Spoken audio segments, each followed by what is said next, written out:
Ever think about what it'd be like to live in a place, right, that has all the energy of a city, but it's like independent, like a whole country? Yeah, yeah, That's yeah. city-states for you. And we're diving deep into three of the most interesting ones out there. Berlin, Hamburg, Bremen, all in Germany. Most people, they don't get how rare city-states actually are. It's like they're these weird little dots on the map, these anomalies, and Germany just happens to have three of them. And each one is so different, right? We're not Yeah. just talking about lines on a map either. These cities, they have personality, and it's almost like this city-state thing, this structure. It just makes them even more unique. Totally. It gives them an extra something, this ability to forge their own path. Like take Berlin, for example. Right. Everyone knows it's the capital of Germany. Of course. Yeah. Yeah. But this is a city that was split in half, literally by a wall for decades. Yeah, talk about a stark reminder of the Cold War. Exactly.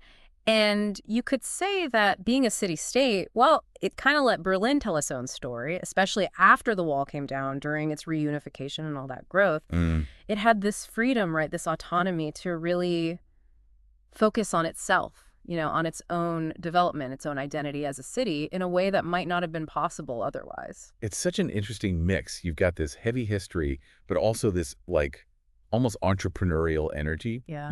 that drive you see in cities that are really booming. Yeah. And then there's Hamburg, a city that honestly smells like the sea, like seafaring history. Well, there's a reason for that. Hamburg's port, it's one of the busiest in all of Europe. Wow. It's been this major hub for trade for centuries, going way back.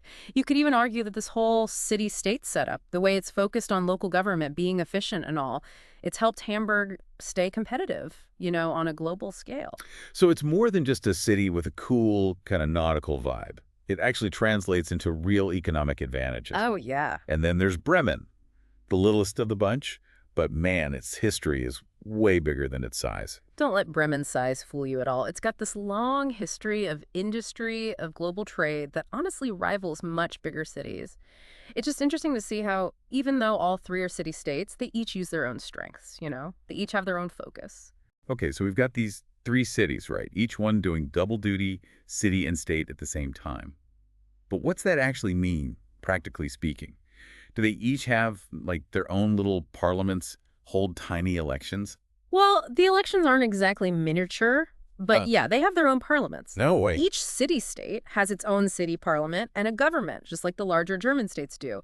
But instead of a governor or a minister-president, they have a mayor who might be called the first mayor or the governing mayor. Sounds like one person with a lot on their plate. It is.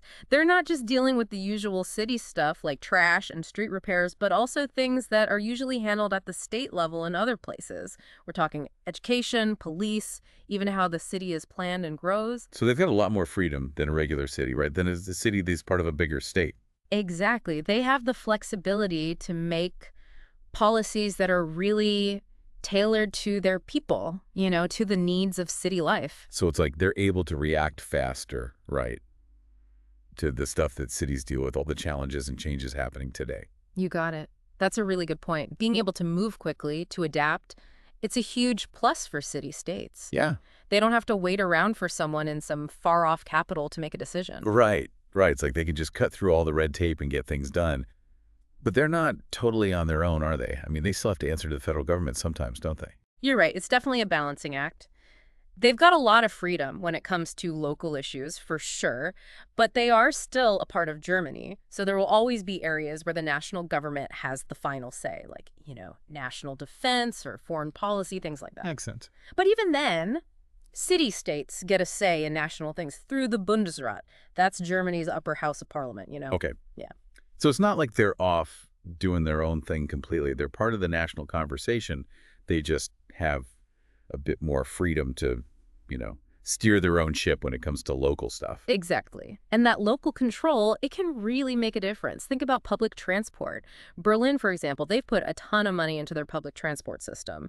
It's actually kind of amazing other cities are jealous. Yeah, it makes you wonder if it's just easier to make those kinds of investments when you don't have to worry about pleasing voters all across a giant state, with all kinds of different needs. For sure, that's a big advantage.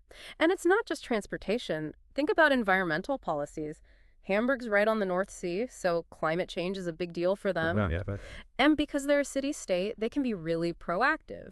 implementing sustainable development, putting money into things like flood defenses. So for them, being green, it's not just like the trendy thing to do, it's about survival. Exactly. But let's not pretend it's all perfect. Hmm. This system, it has its downsides too. One of the biggest ones is resources. Oh, right. They have to do all the things a regular state does, often with way less money because their tax base is smaller. Yeah.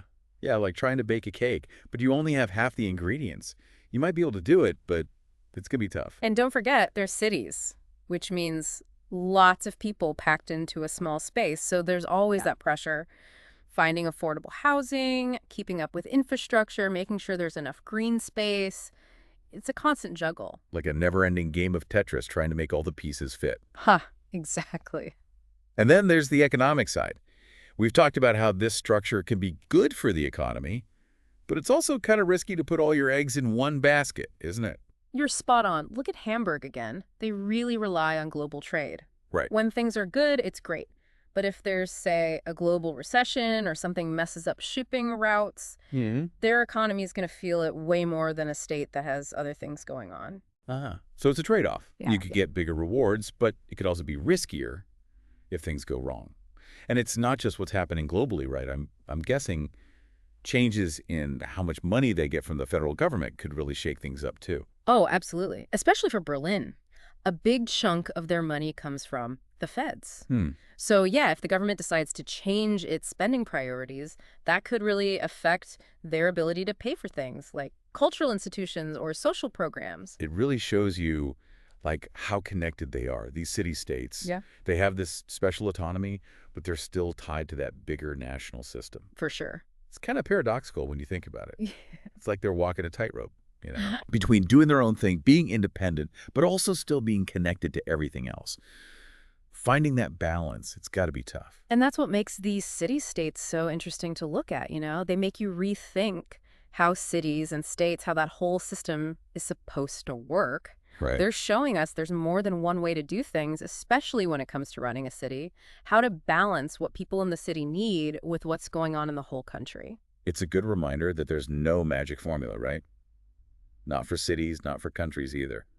What works one place might be a disaster somewhere else. Exactly. And that's why these unusual setups like Germany's city-states, they're so important. We can learn so much from them. They give us real insight into how to run cities, especially with all the challenges and opportunities in the world today. Things changing so fast. It's like there are these little, experimental labs, but with actual people. Yeah. Trying out different ways to handle public transport, how to grow sustainably, even cultural stuff. And what we learn from them, it's not just for other city-states either. Any city that's dealing with growing pains, globalization, climate change, all of it, they can learn something from this. It does make you wonder, are we going to see more cities trying this out? Yeah. Looking at this model and thinking, hey, maybe that could work for us too. It's definitely worth thinking about. It'll be interesting to see what happens with Germany's city-states in the future, The world's getting more and more complex. Can they hold on to that unique balance, that mix of autonomy and being part of something bigger? Guess only time will tell. But hey, we've gone deep on city-states today, from how much freedom they actually have to the unique stuff they have to deal with.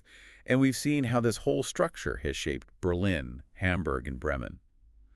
Each city really shows you how dynamic, how resilient cities can be. Yeah, we've covered a lot, but hopefully this deep dive, it's made you curious about these places, these urban anomalies, given you a new way to think about them. Because at the end of the day, that's what the deep dive's all about, right? Yeah. Getting into the nitty-gritty, making those connections that you might not see at first glance, and hopefully leaving you with more questions than when you started. So next time you're thinking about cities, any city, ask yourself, what if it was a city-state? How would that change things?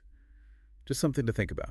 Until next time, keep exploring, keep learning, keep diving deep.